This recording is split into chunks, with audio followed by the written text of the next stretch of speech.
Assalamu alaikum wa rahmatullahi wa barakatuh. Tanzania imepata baraka ya kipekee kwa kutembelewa na bingwa wa Qur'ani aliyebobea na maarufu duniani kote, Sheikh Dr. Hassan Saleh akitokea nchini Marekani.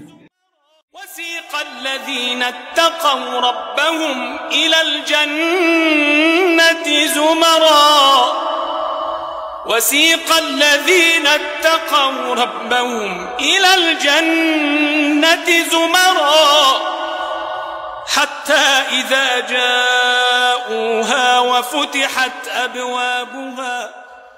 Sheikh Hassan ambaye ni imamu wa Islamic Center of New Jersey huko Marekani amekuwa maarufu kwa utaalamu wake na ufundi wa hali ya juu katika kusoma Qur'ani kwa viraa tofauti, tena kwa sauti nzuri inayovutia.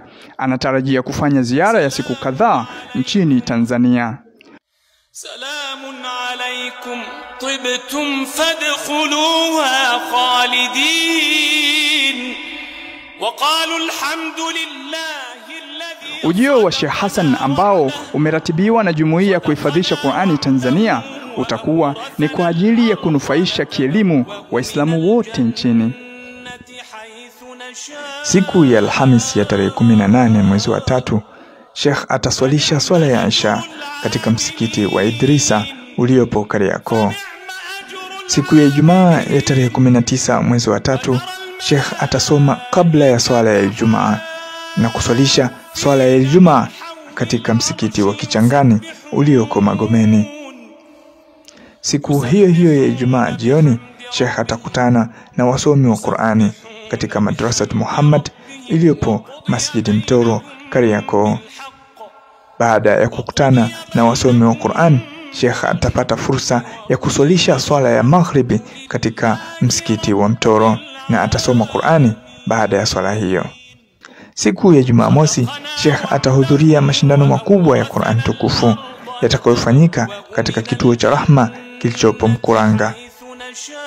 Usikose fursa hii adhim ya kuonana na Sheikh Hassan Saleh.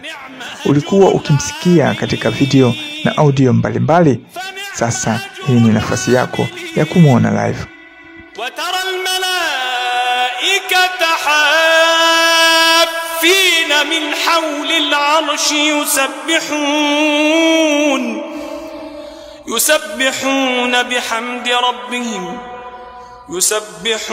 بحمد ربهم وقضي بينهم بالحق وقيل الحمد لله رب العالمين.